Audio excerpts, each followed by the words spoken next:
మధ్యాహ్నం మాత్రం Taco bell ఉంటుంది. ఒక 3 చెలుపాస్, మరి చికెన్ చెలుపా, బీన్ చెలుపా తెచ్చుకొని ఆ చెలుపని పెట్టి దానికి ఫైర్ సాస్ మాత్రం ఇంపార్టెంట్. ఫైర్ సాస్ తీసుకొని ఫైర్ సాస్ ఫస్ట్ కొంచెం దాన్ని వేసుకొని ఒక హ్యాపీ పెట్టి తినండి. బాగా మాత్రం నాకు ఫోన్ చేయండి. హెవెన్. అంతే. ఒక మధ్యాహ్నం వెన్నెల కిషోర్ చెప్పిన చికెన్ చెలుప ట్రై చేద్దామని టాకో బెల్కి వెళ్ళా. ఇంతకుముందు ఎప్పుడు తిన్నది కాదు ఇది. వెన్నెల మా మీద భారం వేసి అలా 2 చేతులు జేబులో పెట్టుకొని ఒక 1 మైల్ నడిచేసి టాకో బెల్ రీచ్ అయ్యా.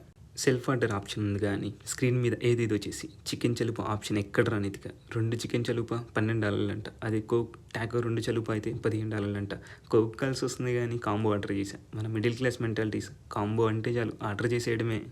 ఒక 10 నిమిషాల తర్వాత పార్సిల్ ఇచ్చారు. అక్కడే తింటే మళ్ళీ ఇంకేమైనా తినాలనిపిస్తుందని రూమ్కి వెళ్ళి పార్సిల్ ఓపెన్ చేశాను. ఫైర్ సాస్ ఫ్రీగా వచ్చింది కదా అని ఫుల్గా చెలుప మీద వేసేసి తిన్న తర్వాత మన జగన్ మామయ్య చేసిన కామెంట్ గుర్తొచ్చింది. అదేంటో గెస్ చేసి కింద కామెంట్ సెక్షన్లో చెప్పండి. టాకో అయితే వరస్ట్, చెలుప టేస్ట్ అంతంత మాత్రమే కానీ మన వీడియోస్ మాత్రం కాదు. కొంచెం లైక్ చేసి సబ్స్క్రైబ్ కొట్టేసి మన ఎక్స్ మావయ్య కామెంట్ రాసేసే మావా. Thank you.